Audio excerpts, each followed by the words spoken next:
మన ప్రభును రక్షకుడైన యేసుక్రీస్తు పరిశుద్ధ కలిగిన నామములో ఈ ఆరాధనకు కూడి వచ్చిన మీ అందరికీ నా యొక్క హృదయపూర్వకమైన వందనాలు. అందరికీ వందనాలు. దేవుడు మిమ్మల్ని దీవించునుగాక. సరే, మంచిది. ఈ పూట ఒక విలువైన సందేశాన్ని మనం విందాం. ఏమిటయ్యా ఆ సందేశం అని మీకు ఆలోచన రావచ్చు.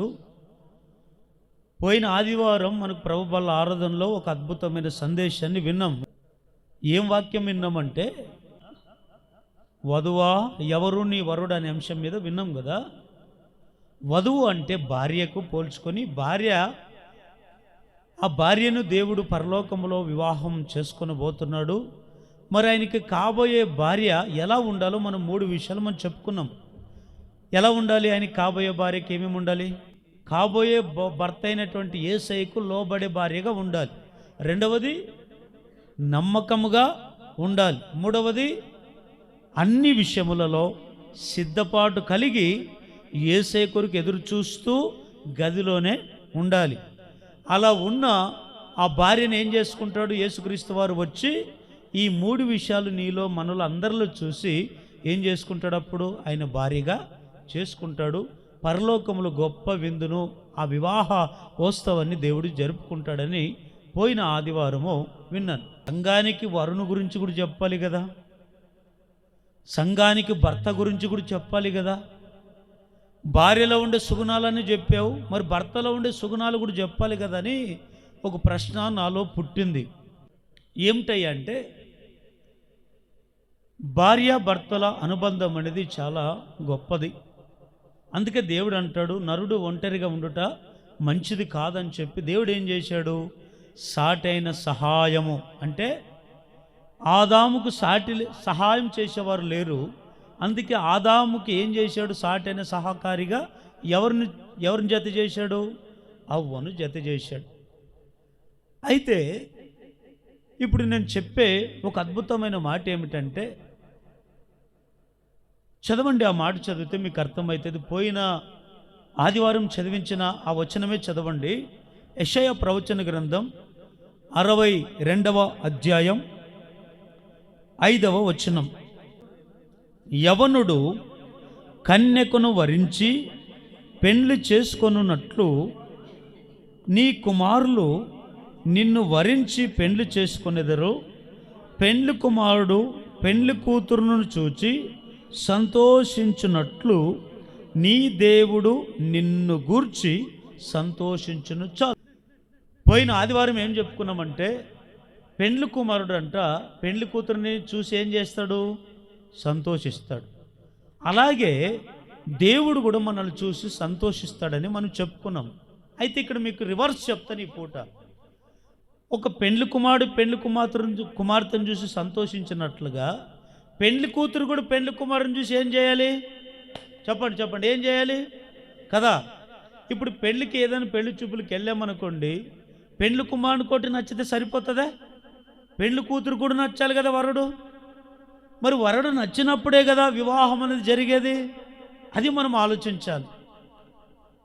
కానీ ఇద్దరికి ఎప్పుడైతే వారికి వీరు నచ్చుతుందో, వీరికి వారికి నచ్చుతారో, కాబోయే భర్తలకు ఇద్దరికి గుణగుణాలు నచ్చుతాయో అప్పుడే ఆ వివాహం జరుగుతుంది. అందుకనే సేవకుడు లాస్ట్ మాట ఒకటి అడుగుతాడు. భార్య భర్తలు ఎవరైనా పెళ్లి చేసుకోవడానికి వేదిక మీదకి వచ్చినప్పుడు ఏమంటాడు? చూడండి, మన ఎదురుగా భార్య భర్తలు ఇద్దరికి నిలబడ్డారు వివాహం చేసుకోవడానికి. ఎవరైనా ఇష్టం లేనిచో ఇప్పుడే మీరు చెయ్యి అంటాడనరా. నీవు ఏ పెళ్ళిళ్ళకి వెళ్ళినా ప్రతి సేవకుడి మాట చెప్పే పెళ్ళి చేస్తాడు. ఇప్పుడే చెప్పండి, ఇది ఆఖరి క్షణం కదా, ఇప్పుడే చెప్పండి. ఒకవేళ నీకు ఇష్టం లేదా ఇప్పుడే చెప్పండి. అది భార్య కానీ చెప్పొచ్చు, భర్త అయినా చెప్పొచ్చు, లేకపోతే పెళ్లి వివాహానికి వచ్చిన వారైనా చెప్పొచ్చు. ఆ మాట అడిగే వాళ్ళిద్దరి ఇష్టాలు తెలుసుకొని వివాహం జరిగిస్తారు. అప్పుడు అందరికి నచ్చితేనే, అందరికి సంతోషం అయితేనే, అందరికి ఆనందం అయితేనే, అందరికి ఇష్టమైతేనే ఆ వివాహాన్ని జరిగిస్తారు. ఆశీర్వదించి వారి దాంపత్య జీవితంలో జీవించమని పంపిస్తారు. కానీ ఇక్కడ నేను వెరైటీగా చెప్తాను ఈ పూట. ఏమిటయ్యా అంటే, పెండ్లి కుమారుడు ఒకటే పెండ్లి కూతురుని చూసి సంతోషిస్తే సరిపోదు. పెండ్లి కుమార్తె కూడా పెండ్లి కుమారుని చూసి ఏం చేయాలి? సంతోషించాలి, ఆయన చూసి సంబరపడాలి, ఆయన చూసి ఆనందపడాలి. మరి ఆనందపడాలి అంటే పెండ్లి కుమారులో కూడా కొన్ని గుణగణాలు అనేది పెండ్లి కుమార్తెకి నచ్చాలి, వధువుకి నచ్చాలి. నచ్చినప్పుడే ఆ పెండ్లి కుమారుని వివాహం చేసుకుంటుంది. చూడండి ఒకసారి పరమగీతముల గ్రంథం 5వ అధ్యాయము 10వ వచనం. నా ప్రియుడు ధవళవర్ణుడు రత్నవర్ణుడు 10,000 మంది పురుషులలో అతన్ని గుర్తించవచ్చును. ఎవరి మాట అన్నారు? ఎవరి మాట అన్నారు? పురుషుడా స్త్రీనా? స్త్రీ. ఎవరి గురించి అనింది? వరుణు గురించి అనింది. అంటే తన ప్రియుని గురించి అనింది. ప్రియురాలు అంటే సొలొమితి. ఎవరండి? సొలొమితి ఆమె పేరు. ప్రియుడు అంటే ఎవరు? సొలొమోను. ఎవరు? ఈ పరమగీతముల గ్రంథం అంతా కూడా రాసింది ఎవరు చెప్పండి? ఎవరో? సొలొమోను రాశాడు. ఏమని రాశాడు? ఇదంతా ఒక ప్రేమ లేఖ. ఇక్కడ సొలొమోను యేసయ్యకు పోల్చబడింది. సొలొమితి దేనికి పోల్చబడిందంటే సంఘానికి పోల్చబడింది. ఆ సంఘం అంటే ఎవరు? మనమే. సొలొమోను ఎవరు పోల్చుకుందాము? యేసయ్యను పోల్చుకుందాం. ఇక్కడ ఎప్పుడు ఈ సొలొమితి ఏమంటది తెలుసా? నా ప్రియుడు ధవళవర్ణుడు రత్నవర్ణుడు 10,000 మంది పురుషులలో అతని గుర్తించవచ్చును. హల్లెలూయా. అంటే ఇప్పుడు ఏమంటే తెలుసు, ఈమె సంతోషం ఏమిటో తెలుసా? నా ప్రియుడు ధవళవర్ణుడు, నా ప్రియుడు రత్నవర్ణుడు, నా ప్రియుడిని 10,000 మంది పురుషులో ఉన్నా కూడా నేను గుర్తించా. ఎందుకో తెలుసా? ఈ సొలొమితి సొలొమోనులో ఏమి చూసింది అంటే సొలొమోనులో మంచి గుణగణాలు చూసింది. సొలొమోనులో ఏం చూసింది ఈమె అంటే ఒక మంచి మనసును చూసింది, ఒక మంచి ఆయనలో ఉండే గుణగణాలను సుగుణాలను చూసింది. అందుకో తెలుసా? అంటే గుణాన్ని బట్టి కదా, కొన్నిసార్లు మనం చూసే ఆ రూపాన్ని బట్టి కూడా మనిషిని గుర్తుపట్టవచ్చు. ఏం చూసి? రూపాన్ని. ఇప్పుడు సొలొమితి అంటది 10,000 మంది పురుషులలో కూడా నా భర్తను నేను గుర్తుపట్టవచ్చు, నా ప్రియుని నేను గుర్తుపట్టవచ్చు అంటుంది. అంటే మీ సంతోషం ఏంటో తెలుసా? 10,000 మంది పురుషుల కంటే నా భర్త అంత గుణాలు కలిగిన వాడు, మంచి సుగుణాలు కలిగిన వాడని ఆ భర్తను గురించి సంతోషంతో మాట అంటుంది. అయితే ప్రియ సహోదరుడా సహోదరి, ఈ పూట మనము ఏం తెలుసుకోవాలి ఈ వాక్యం ద్వారా అంటే మనం కూడా ఒక సొలొమితి అనుకోండి. సొలొమోను ఎవరికి పోల్చుకున్నాము? యేసయ్యకు పోల్చుకున్నాం. ఇప్పుడు మనము కూడా యేసయ్యను ఏం చూడాలి ఆయనలో అంటే మంచి గుణాలు మనం చూస్తాం. ఇప్పుడు మనకి ఎప్పుడు సంతోషం కలుగుతుందంటే మనం అడిగినవన్నీ మనకు కాబోయే భర్త తెచ్చిపెట్టినప్పుడు, మనం అడిగినవన్నీ కోరికలన్నీ కూడా మనకు కాబోయే భర్త అడగకముందే తీసుకొని వచ్చినప్పుడు మనం ఏమంటాం తెలుసా? మన భర్తను గురించి సంతోషిస్తాం, లేదా మన భార్యను గురించి సంతోషిస్తాం. ఇప్పుడు మేము పోయిన ఆదివారం చెప్పాను, భార్య అంటే పురుషులకి వస్తుంది, స్త్రీలకి. ఎందుకు తెలుసా? మనం కాబోయే భర్త ఎవరు తెలుసా? మనల్ని సృష్టించిన దేవుడు గనక మనం సృష్టించిన భర్త మనకి ఏమై ఉన్నాడు? భర్త అయి ఉన్నాడు. మనల్ని పుట్టించిన దేవుడు మనకి ఏమై ఉన్నాడు? భర్త అయి ఉన్నాడు గనక మనలో ఆయనలు సుగుణాలు గుర్తుపట్టాలి. ఈరోజు దేవునిలో కొంతమంది సుగుణాలు గుర్తుపట్టరు. ఎంతసేపు ఉన్నా ఏం గుర్తుపడతారు? ఏం గుర్తుపడతారంటే చెడు గుణాలు గుర్తుపడతారు. ఈ రోజుల్లో కూడా కొంతమంది యేసయ్య దేవుడని కొంతమంది ఇంకా ఆయన ఆరాధించే వారిగా కనబడట్లేదు లోకములో.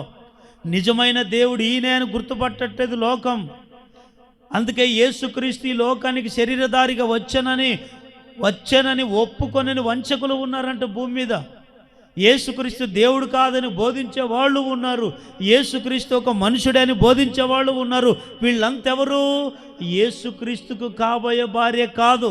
మరి ఎవరు వీళ్ళంటే అపవాదికి కాబోయే భార్య, అపవాదికి కాబోయే భార్య. కాబట్టి మనం ఏం చూసాం తెలుసా?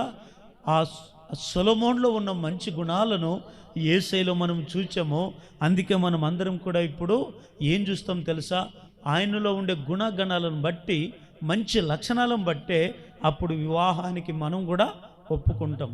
కాబట్టి ఇప్పుడు మనం ఏం చెప్పాలి తెలుసా? యేసయ్యలో మంచి గుణాలు ఉన్నాయి లేదా? యేసయ్యలో మంచి గుణాలు ఉన్నాయన్న వాళ్ళు ఒకసారి గట్టిగా హల్లెలూయా చెప్పండి. అయితే యేసుక్రీస్తుకే ఎందుకు మనం భార్య కావాలి? భార్యగా చేసుకుంటాడంటే, ఒకటి లోబడి గుణం చూస్తాడు, రెండవది నమ్మకంగా ఉంటుందా లేదని చూస్తాడు, మూడవది గదిలో అన్ని విషయములలో సిద్ధపడి ఎదురు చూస్తుందా లేదని చూస్తాడు. కానీ యేసుక్రీస్తు చూస్తున్నప్పుడు కొంతమందిలో ఈ లక్షణాలు కనబడ్డాయి, కొంతమందిలో ఈ లక్షణాలు కనబడట్లేదు.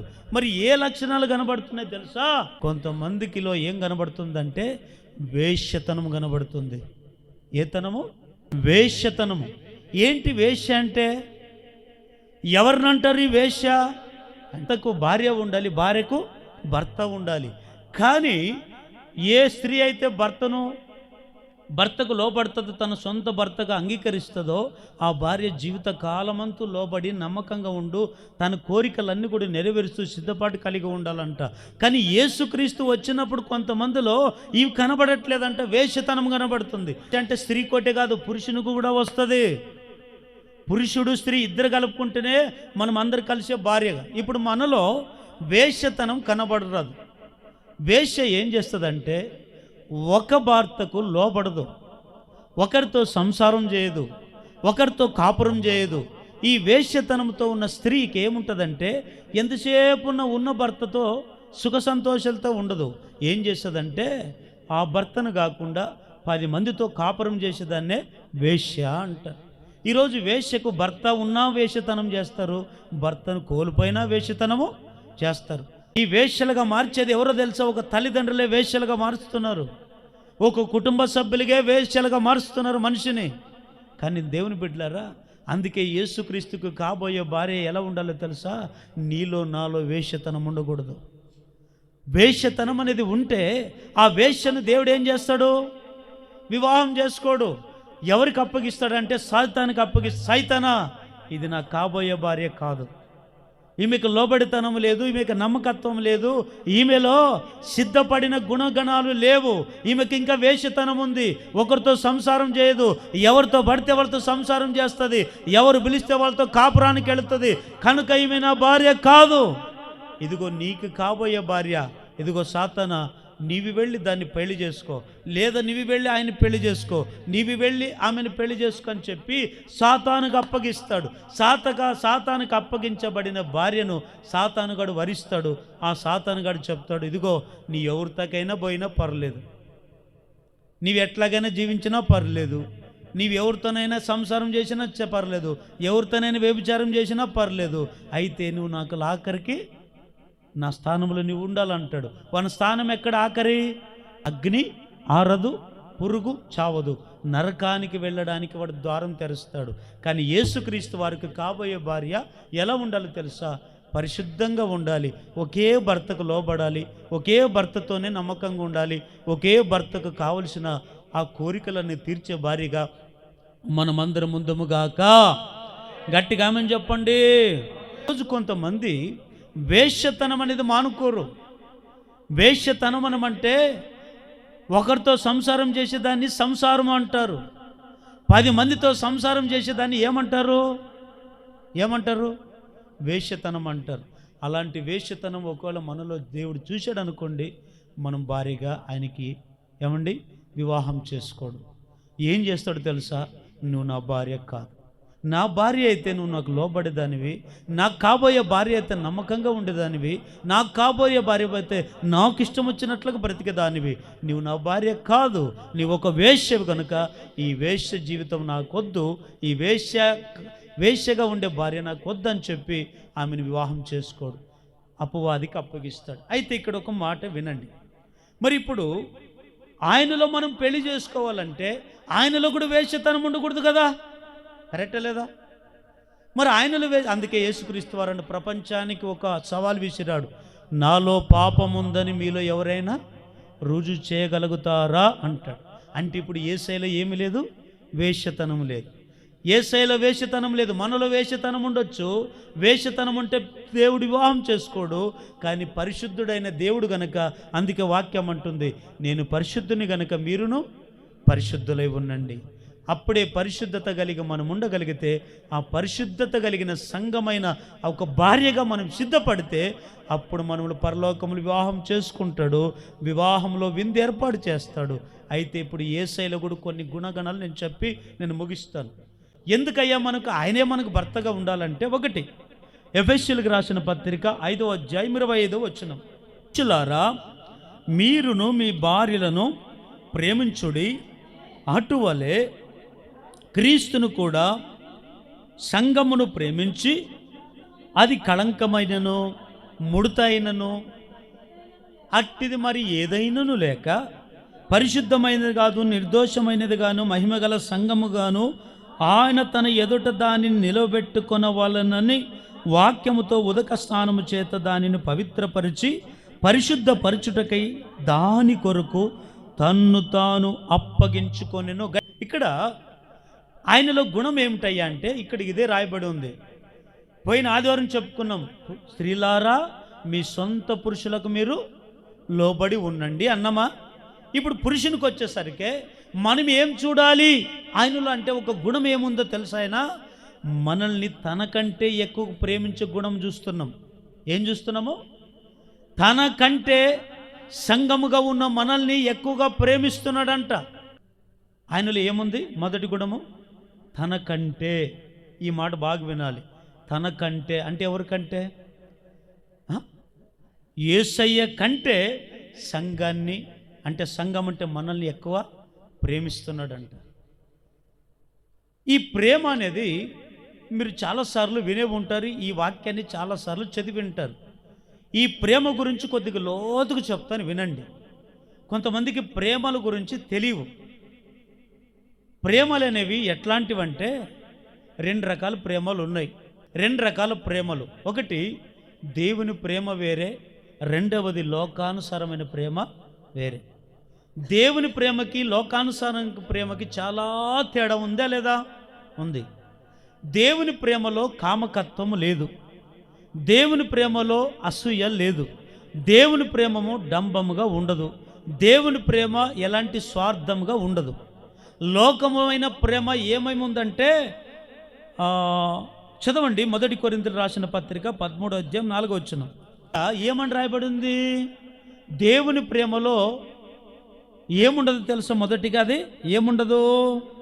అది ఏం చేస్తుందంటే దీర్ఘకాలము సహిస్తుందంట. ఇక్కడ వినండి, దీర్ఘకాలము అంటే చెప్పండమ్మా. దీర్ఘకాలం అంటే బ్రతికినంత కాలం ఈ ప్రేమ, దేవుని ప్రేమ మనలో ఉంటే సహిస్తుందంట.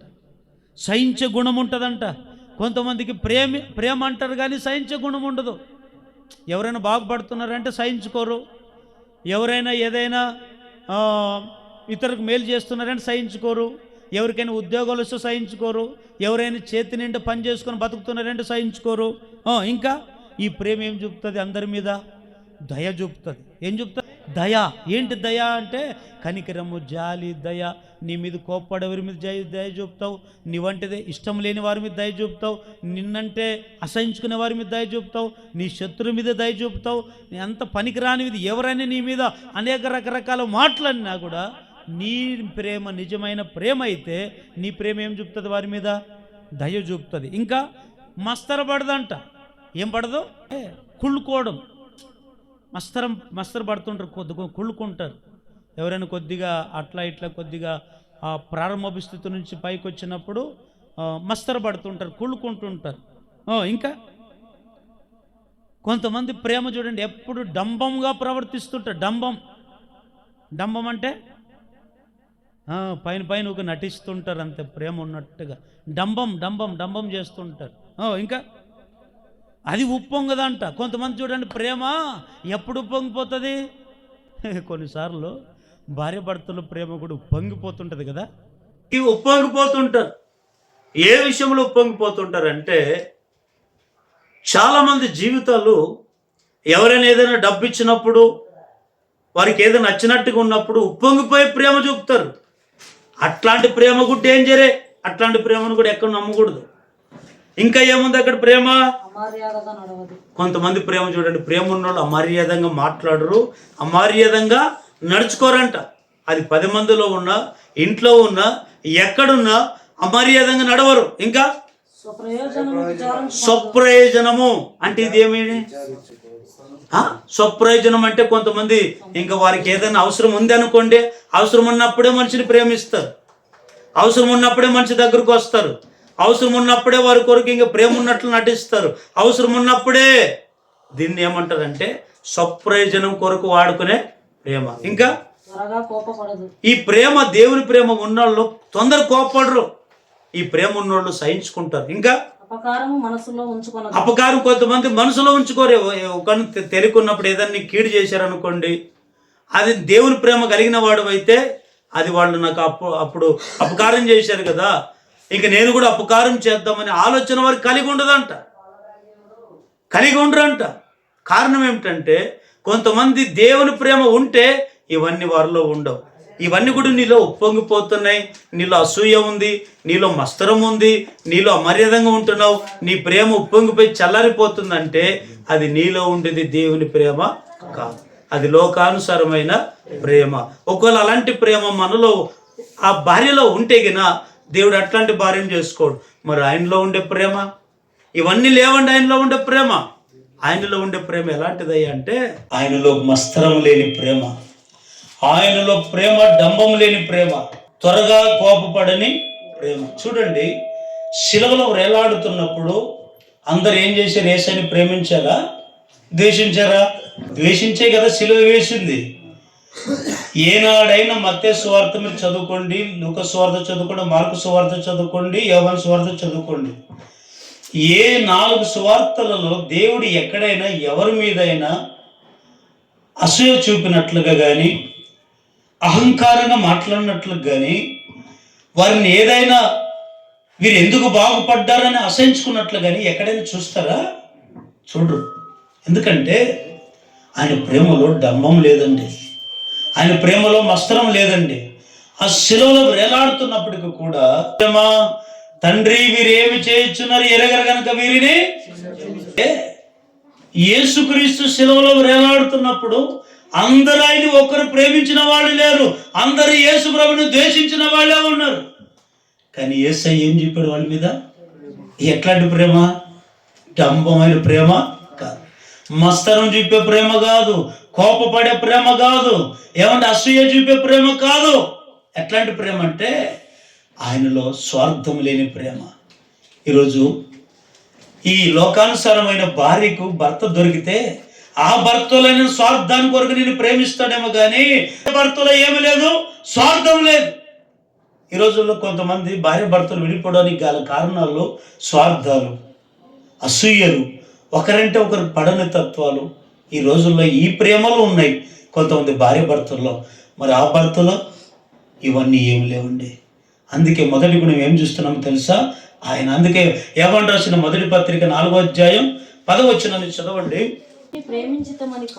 మనము దేవుణ్ణి ప్రేమించుతున్నామని కాదు, తానే మనలను ప్రేమించి మన పాపములకు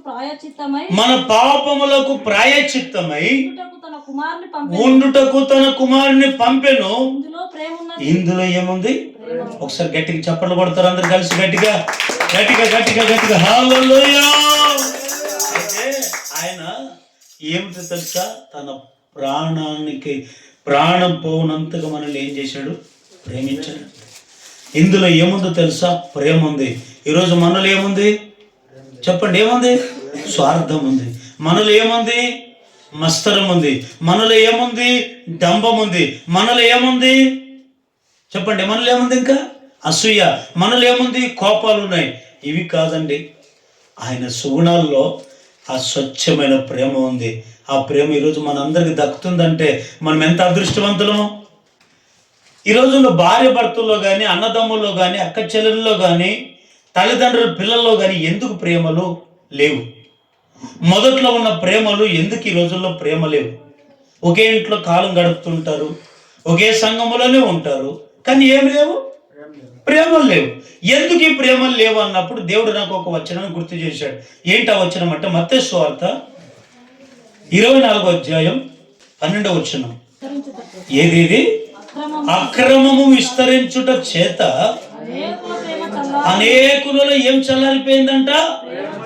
ప్రేమ చల్లారిపోయింది. వాస్తవమా కదా? ఇప్పుడు ఏ మనుషుల్లో చూసినా ఏం చల్లారి కొట్టుకున్నారు?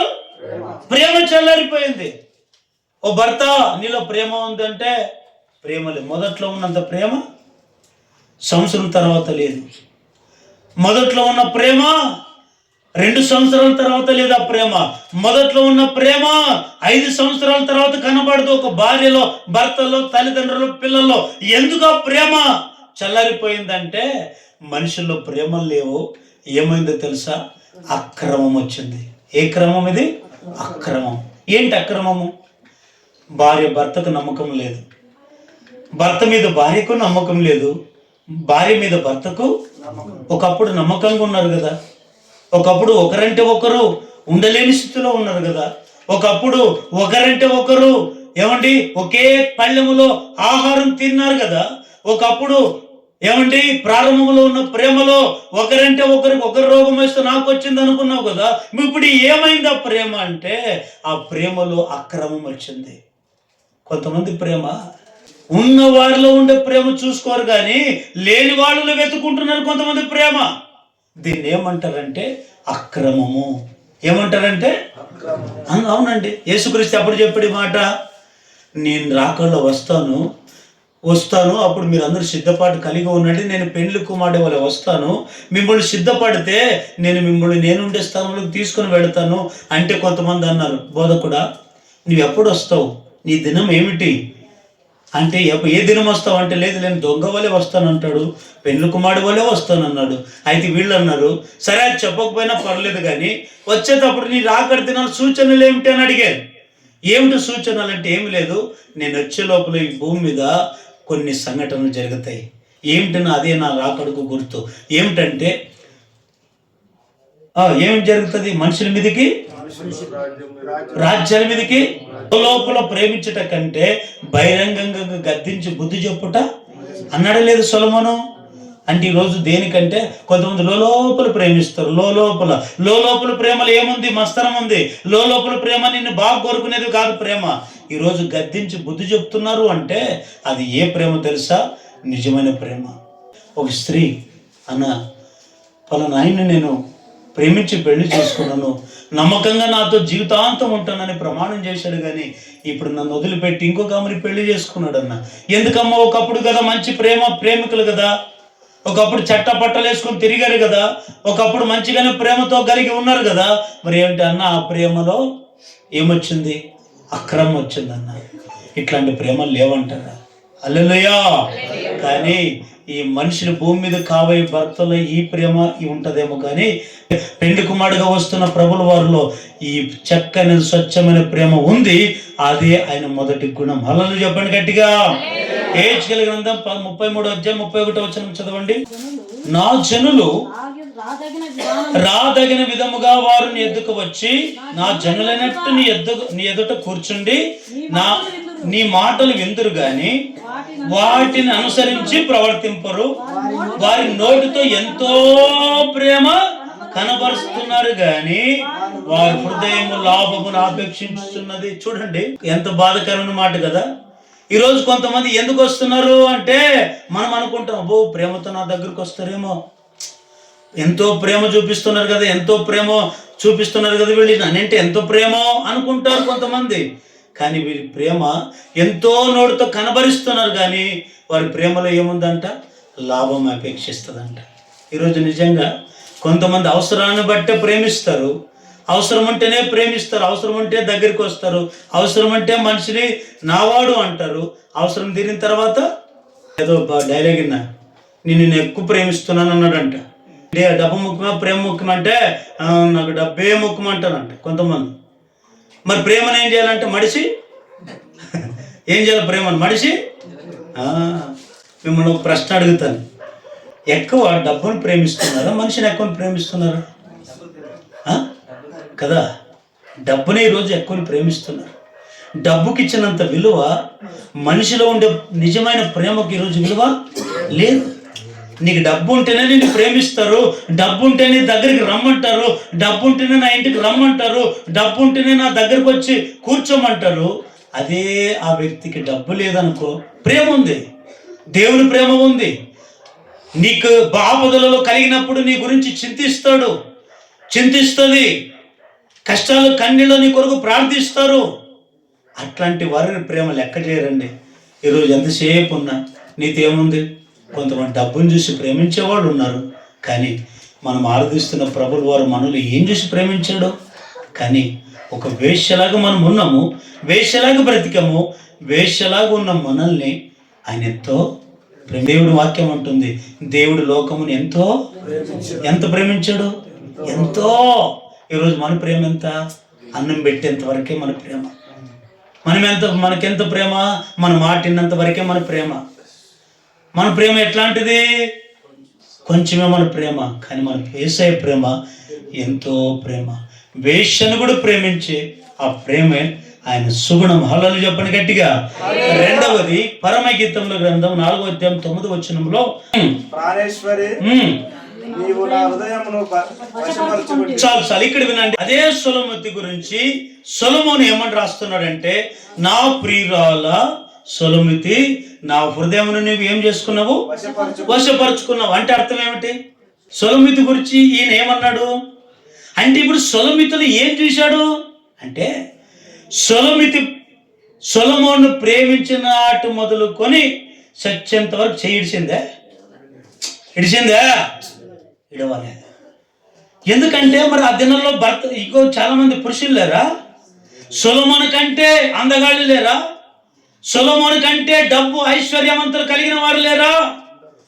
అయినా మరి ఎందుకు సొలొమోను చేయి వదలలేదు అంటే, సొలొమోన్ని ఎట్లా ప్రేమించిందో తెలుసా? సొలొమితి పిచ్చిగా ప్రేమించింది.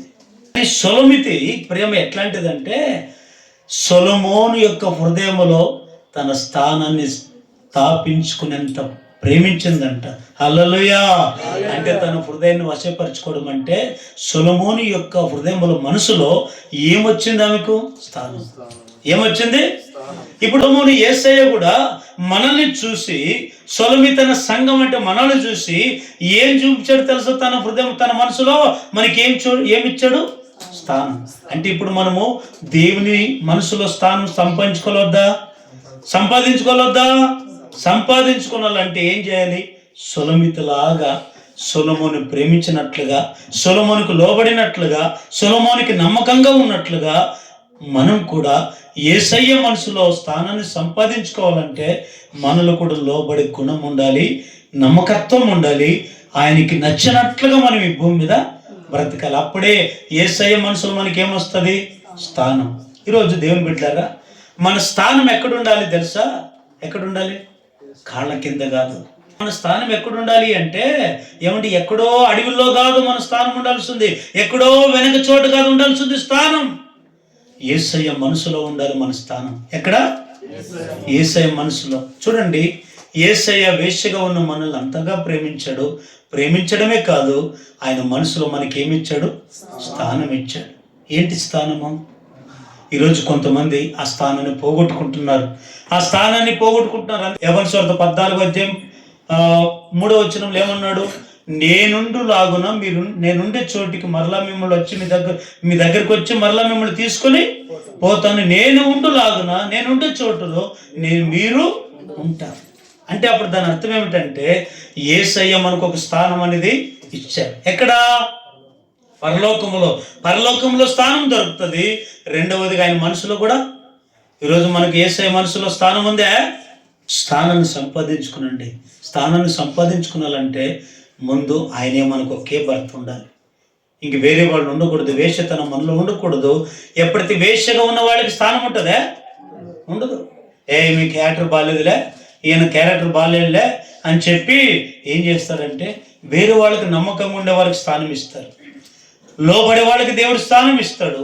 సిద్ధపడిన వాళ్ళకి దేవుడు స్థానం ఇస్తాడు. కానీ వేశ్యగా ఉన్న మనకి దేవుడు స్థానము ఇవ్వడు. కాబట్టి ఈరోజు స్థానాన్ని సంపాదించుకుందాం. ఆ స్థానాన్ని సంపాదించుకోవాలంటే మీరు పరమగీతం గ్రంథం తర్వాత అంతా చదువుకొని ఇంటికి వెళ్ళిన తర్వాత, సొలొమితి ఎంత ఆయన్ని కనబడకపోతే ఎంత ఆతురపడుతుందో, అంత బెంబెళెత్తిపోతుందంట. ఎవరి గురించి? సొలొమోను గురించి. ఈరోజు యేసయ్య కనబడకపోతే ఎప్పుడైనా చింతించావా? అయ్యో ఈరోజు నేను మందిరానికి వెళ్ళలేదే, దేవుడు ఏమనుకుంటాడనే చింత ఉందా? అయ్యో యేసుక్రీస్తులో నాకు ఇచ్చిన మొదటి స్థానాన్ని కోల్పోయానే అని ఒక ఆలోచన మనకుందా? లేదండి. ఈరోజు లోకానుసారమైన స్థానాలు కోరుకుంటున్నారు కానీ పరసంబంధమైన దేవుని మనసులో చోటును ఆ స్థానాన్ని మనం కోరుకోవట్లేదు. మరి అలాంటి గుణం కలిగినటువంటి యేసయ్యను మనం భర్తగా ఉంటే మనకి ఎంత కదా. దేవుని బిడ్డలు ఈరోజు మనం అలాంటి కృప మనమందరం పొందుకుందాము గాక. మూడవది చివరిగా ఇంకొక గుణం ఏమిటయ్యా అందులో అంటే ఏంటంటే 1 కొరింథీయులకు రాసిన పత్రిక 6వ అధ్యాయము 19-20 నీ దేహము దేవుని వలన మీకు అనుగ్రహింపబడి మీలోనున్న పరిశుద్ధాత్మకు ఆలయమై ఉన్నాదని మీరు ఎరగరా? మీరు మీ సొత్తు కారు, విలువ పెట్టి కొనబడిన వారు గనక మీ దేహంతో దేవుణ్ణి మయంపరచుడి. గట్టిగా చెప్పండి. మూడవది, ఎందుకయ్యా ఆయన మనకు భర్త కావాలంటే మనల్ని ఎందుకు కోరుకున్నాడంటే దేవుడు చూడండి విలువ పెట్టి కొనబడిన వారమంట. మూడవదిగా ఎట్లా కొనబడ్డామో, ఏంటి విలువ అంటే ఏమిటి? నన్ను చూడండి, మీకు చెప్తాను. ఒక మనిషికి బ్రతికినంత కాలం విలువ ఉండాలా వద్దా? వివాహమైన తర్వాత కూడా భార్య భర్తలకు విలువ ఉండాలా వద్దా? అన్నదమ్ములకు కూడా విలువ ఉండాలి వద్దా? కుటుంబంలో కూడా విలువ ఉండాలి వద్దా? ఈరోజు డబ్బు ఉండొచ్చు, ఉండకపోవచ్చు. డబ్బు ద్వారా మనిషికి విలువ రాదు. అలా అనుకునేవాడు మూర్ఖుడు, అలా అనుకునే స్త్రీ మూర్ఖురాలు. డబ్బు ఉంటే నాకు విలువ వస్తుంది, ఆస్తులు అంతస్తులు కట్టుకుంటే నాకు విలువ వస్తుంది, వెండి బంగారాలు నా వస్త్రానికి నా శరీరం ధరించుకుంటే విలువ వస్తుంది అనుకోవడం, వారంత మూర్ఖులు ఇంకొకరు లేరు. ఈ వెండి బంగారం పెట్టుకున్నంత విలువ రాదండి. ఆస్తులు అంతస్తులు కొని పారేసినంత మాత్రం మనకు విలువ రాదండి. డబ్బు డబ్బు డబ్బు అని దాంట్లోనే పడిపోయిన వాళ్ళకి విలువ రాదండి. మరి ఎప్పుడు వస్తుంది మనకు విలువ అంటే, ముందుగా విలువ అనేది ఎట్లా వస్తుంది తెలుసా? మన హృదయాన్ని బట్టి, మన మనసును బట్టి, అంతరంగ స్వభావాన్ని బట్టి మనకేమొస్తుంది విలువ. ఎక్కడ విలువ? ఆ దినంలో యాకోబు పత్రికలు రాస్తే ఏమంటాడు? దేవాలయానికి 2 మనుషులు వచ్చారు. ఒకడు ఎవరు తెలుసా? ప్రశస్త వస్త్రం ధరించుకొని బంగారు ఉంగరం పెట్టుకొని ఏమండి ఆస్తులు అంతస్తులు కలిగిన వాడు కూడా వచ్చాడు. రెండవదిగా మాసిపోయిన బట్టలు ధరించుకొని దరిద్రుడిగా ఏమంటే బట్టలు కట్టుకోవడానికి కూడా లేదు, ఒక స్తోమత లేని వాడు కూడా వచ్చాడు. ఆ సంఘములు ఎవరికి ఎక్కువ ఇచ్చారు విలువ? ప్రశస్త వస్త్రం ధరించుకొని ధనవంతుడుగా ఉన్న వానికి ఇచ్చారా, లేదా దరిద్రుడిగా ఉన్న బట్టలు లేని వానికి ఇచ్చారా? కదా. కానీ యేసయ్య ఏమంటాడంటే, మీరు ఎంతసేపు ఉన్న భేదాలు పెట్టుకొని డబ్బును చూసి విలువ ఇచ్చేవాళ్ళు ఉంటారు, ఏమండి వారు వస్త్రాన్ని చూసి విలువనిచ్చే వాళ్ళు ఉంటారు. కాదు, దేవుడు ఎవరికి విలువిస్తాడో తెలుసా? ఎవరైతే పరిశుద్ధంగా బ్రతుకుతారో, ఎవరైతే నీతిగా బ్రతుకుతారో, ఎవరైతే ప్రేమ కలిగి బ్రతుకుతారో, ఎవరైతే యేసే నిజమైన దేవుడని ఎప్పుడు ఆయన కొరకు తపన పడుతూ మందిరము, ప్రేమ, దేవుని పిచ్చి కలిగి బ్రతుకుతారో వారికి దేవుడు విలువిస్తాడంట. కానీ మనుషులు వారికి విలువనివ్వరు. ఆ ప్రశస్త వస్త్రాన్ని ధరించుకున్న వారికి విలువ ఇచ్చారు కానీ ఏమండి ఆ మురికి గుట్టలు కట్టుకొని ఆ దరిద్రుడిగా ఉన్న వానికి విలువనివ్వలేదండి. కానీ ప్రశస్త వస్త్రం ధరించుకున్న వానికి వస్త్రం ఉండొచ్చు, డబ్బు ఉండొచ్చు, కానీ మనసు లేదు. కానీ వానికి పేదవాడే, తినడానికి తిండి లేదే, కట్టుకోవడానికి బట్టలు లేవు, కానీ ఏముంది? ఆయనకి మంచి మనసు ఉంది. ఆ మనసును బట్టి మనకి విలువ వచ్చును గాక. చెప్పండి, గట్టిగా ఆమేన్ చెప్పండి. కాబట్టి దేవుని బిడ్డలు ఈరోజు ఎందుకయ్యా ఆయన మనం కొన్నాడంటే ఏమిటితో కొన్నాడు తెలుసా? ప్రాణం పెట్టి కొన్నాడు. మన కొరకు ఏం పెట్టాడు ఆయన? ఎందుకంటే ప్రేమించేవాడు ఏం చేస్తాడు? ఆఖరికి ప్రాణం పెడతాడు. ప్రేమించేవాడు స్థానం ఇవ్వడం కాదు, ఏం పెడతాడు మన కొరకు? ప్రాణం ఇచ్చాడా లేదు మన కొరకు? యేసుక్రీస్తు ఇచ్చాడు. ఆయన ప్రాణం పెట్టకపోతే మనకు విలువ లేదు. ఈరోజు ఆయన ప్రాణం పెట్టకపోతే ఏమండి మనకి ఈరోజు స్వేచ్ఛ లేదు. ఈరోజు మనకు విలువ ఏమిటి నుంచి వస్తుంది తెలుసా? ఈ బైబిల్ పట్టుకుంటేనే మనకు విలువ. చూడండి, నన్ను చూడండి, ఏం పట్టుకుంటే మనకు విలువ? బైబిల్ పట్టుకుంటే విలువ. ఒక మనిషికి ఉద్యోగానికి వెళితే బ్యాగ్ తీసుకొని వెళితే విలువ ఉండొచ్చేమో, ఏమండి రాజకీయ నాయకునికి ఖద్దర బట్టలు వేసుకుపోతే విలువ ఉండొచ్చేమో, కానీ ఒక క్రైస్తవుడికి ఈ బైబిల్ పట్టుకుంటేనే విలువ. బైబిల్తో పాటు మన హృదయాన్ని శుద్ధి చేసుకొని బ్రతుకున్నప్పుడే మనకి విలువ. ఎందుకంటే ప్రాణం పెట్టాడు. ఈరోజు ప్రాణం పెట్టే వాళ్ళు ఎవరైనా ఉన్నారా? భర్త చచ్చిపోతే భార్య 2 నాళ్ళు ఏడ్చి మర్చిపోతుంది భర్తను. భార్య చచ్చిపోతే భార్య, అయ్యో నా భార్య చచ్చిపోయిందే, 50 ఏళ్ళు కలిసి మేము సంసారం చేసాము, నేను కూడా చచ్చిపోతాను అనుకునే భర్తలు ఉన్నారా? చచ్చిపోతే ఇంకొకరిని చేసుకుంటాను, చచ్చిపోతే నేను ఇంకొకరిని అని మనుషులు ఇట్లాగా ఆలోచన చేస్తారు. కానీ దేవుని బిడ్డలారా, ప్రాణం యొక్క విలువ ప్రాణం పెట్టిన వానికే తెలుస్తుంది. అసలు ప్రేమ అంటే ఏమిటో తెలుసు. కొంతమందికి ఏమనుకుంటారంటే ప్రేమ అంటే మనం ఇతరులకి సర్వాన్ని కోల్పోవడమే ప్రేమ అంటే. ప్రేమ అంటే వాళ్ళు పంచడం కాదు. ప్రేమ అంటే ప్రేమించిన వ్యక్తి కొరకు, లేదా ప్రేమించిన భార్య కొరకు, ప్రేమించిన భర్త కొరకు సర్వాన్ని కోల్పోవడమే ప్రేమ. అదే విలువ, అదే విలువైన ప్రేమ. ఈరోజు భర్తలో కొంతమంది ప్రాణం పెట్టరు. భర్త చచ్చిపోతే భార్య ప్రాణం పెట్టదు, భార్య చచ్చిపోతే భర్త ప్రాణం పెట్టాడు, పిల్లలు చచ్చిపోతే తల్లిదండ్రులు ప్రాణం పెట్టరు, తల్లిదండ్రులు చచ్చిపోతే పిల్లలు ఏదో 2 నాళ్ళు ఏడుస్తాము, తలుసుకుంటాము, మళ్ళీ ఏటంటే మొదలాటకు బతుకుతాం. కానీ మనం ఆరాధిస్తున్న ప్రభు ఏం పెట్టడం మన కొరకు? ప్రాణం. ఆ ప్రాణంకుండే విలువను మనం కాపాడాల్సిన బాధ్యత మన అందరికి మీద ఉంది. ఆ ప్రేమ, ఆ ప్రాణం ఎంతో విలువైనదండి. మనం చేస్తే మనకి ఇంకొకరికి లాభం రాదనుకోండి. యేసుక్రీస్తు పెట్టిన ప్రాణము మనందరికి ఏమి ఇచ్చింది? విలువ. ఏం తెచ్చింది? విలువ. ఆయన ప్రాణం పెట్టకపోతే మనకు విలువ లేదు. ఆయన తిరిగి లేపబడకపోతే విలువ లేదు. ఆయన మనకు భర్తగా ఉండకపోతే కూడా విలువ. సాతాను ఉన్నాడు అనుకోండి, విలువ ఉంటుందా? ఎందుకంటే వాడు విలువ లేనివాడు కనుక నేను కూడా విలువ లేని దానికే చేస్తాడు. 10 మందిలో తూ అని పంపించుకునే పని చేస్తాడు. కానీ విలువ ఉండాలి. నేను అంటాను, మనిషికి తినడానికి తిండి లేకపోవచ్చు, కట్టుకోవడానికి బట్టలు లేకపోవచ్చు, ఏమండి ఉండడానికి ఇల్లు లేకపోవచ్చు. మనిషికి ఇవన్నీ లేకపోయినా మనిషికి విలువ ఉండాలి.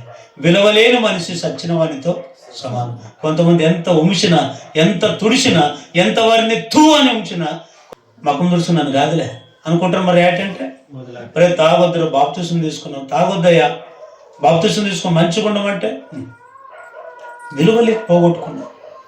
అయ్యా వద్దయ్యా, మంచి జీవితం కాదయ్యా, దేవుడు మన కొరకు ప్రాణం పెట్టాడంటే విలువలేనుడు. విలువలేనుడికి విలువ ఉన్న వాళ్ళ సంగతి ఏమర్థం అవుతుంది? విలువ కలిగిన వాళ్ళకి, విలువ ఉన్న వాళ్ళకి అర్థం అవుతుంది.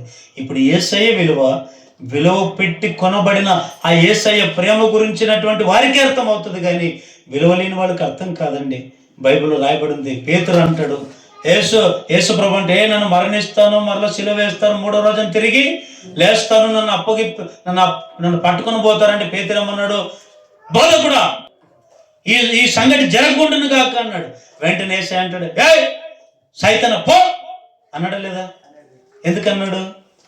నువ్వు నాకు అభ్యంతర కారణమై ఉన్నావు. లేఖనాల ప్రకారము మనిషి కుమారుడు ఈ లోకానికి రావాలి, 33.5 సంవత్సరాలు బ్రతకాలి, మన కొరకు రక్తం కారాలి, మన కొరకు ప్రాణం పెట్టాలి, 3వ రోజున తిరిగి లేయాలి. ఇది దైవ చిత్తం. నీవెవరు అడ్డుకోవడానికంటే? బోధకుడా, ఎవరైనా నీ కొరకు ప్రాణం పెడతారో లేదుగా, నేను మాత్రం నీ కొరకు అన్నాడా? ఎప్పుడన్నాడు? యేసు ప్రభుని పట్టుకోకపోక ముందు అన్నాడా లేదా? మరి యేసు ప్రభుని పట్టుకున్నాక ఎక్కడికి వెళ్ళాడు? ఎక్కడ వెళ్ళాడు? దాబెట్టుకొని దూరం నుంచి చూసుకుంటున్నాడు. ఎందుకు తెలుసా? యేసు ప్రభు శిష్యుడని ఒప్పుకుంటే నన్ను ఆడి చంపుతారా అని నేను అంటాను. మనుషులు ప్రాణం పెడతామంటారు. ప్రాణం పెడుతున్న వాళ్ళు ఆఖరికి ఏం చేస్తారు? మన ప్రాణాలు తీసేస్తారు. కానీ మనం కాబోయే భర్త ఆ యేసయ్య ఏం పెట్టాడు? మన కొరకు ప్రాణం పెట్టాడు. అందుకే మనకు విలువ వచ్చింది. అందుకే మనం అందరు కూడా కొనుక్కున్నాడు. ఎట్లా కొనుక్కున్నాడు అంటే ప్రాణం పెట్టి కొనుక్కున్నాడు. కొనబడిన వాళ్ళు ఇప్పుడు మనకి ఆయనకే మన సొంతం కావాలి. కొనబడినాక అయిపోయా. ఇప్పుడు ఎంగేజ్మెంట్లు అవుతుంది. ఎంగేజ్మెంట్లు అయినప్పుడు ఎంగేజ్మెంట్ అయిపోయినాక ఇప్పుడు మనల్ని దేవుడు ఏం చేసుకున్నాడు? చెప్పండి, ఏం చేసుకున్నాడు? దేవుడు ఎంగేజ్మెంట్ చేసుకున్నాడు. రాబోయేది ఏమిటి? వెళ్ళే. అది ఏముంటుందంటే అందం, సంతోషం అక్కడ ఉంటుంది. అలాగే నీ వరులో ఉన్నది ఏమిటి అంటే ఆయనలో మంచి గుణాలు చూసాం కదా. ఒకటి ఆయన తనకంటే మనల్ని ఎక్కువ ప్రేమించాడు. ఎందుకంటే కాబోయే భార్య గనుక. ప్రేమించిన వాడు ఏం చేశాడు? భార్యను తన మనసులో స్థానం ఇచ్చాడు. స్థానం ఇచ్చిన యేసే ఏం చేశాడు? ఏం చేశాడు? విలువ పెట్టి, అంటే ప్రాణం పెట్టి మనల్ని కొన్నాడు. కొనిన ఆ భర్త ఇప్పుడు ఏం చేసుకోవడానికి వస్తున్నాడు? పెళ్లి చేసుకోవడానికి వస్తాడు. సంఘంలో కొన్ని మంచి గుణాలు చూశాడు. సంఘం కూడా యేసయ్యలో ఏం చూసింది? మంచి గుణాలు చూసింది. ఇప్పుడు కాబోయే వధువు అంటే సంఘం అంటే మనల్ని, మనము యేసయ్య ఒకరోజు ఆ వివాహం చేసుకుని పోయే దినమే రాకడ దినం. హల్లెలూయా. ఆ రాకడ దినములో మనం అందరం ఎత్తబడదుము గాక. ఏ ఒక్కరు తప్పించబడకుందురు గాక. ప్రతి ఒక్కరు ఎత్తబడిన ప్రతి ఒక్కరు ఆయనకు భార్యలుగా మార్చబడదుము గాక. మనకి సర్వకాలం ఆయన భర్త ఉండును గాక. భార్య భర్తలుగా ఉన్న మనము 1000 ఏండ్ల పరిపాలన మనం అందరము జీవించుదుము గాక. ఈ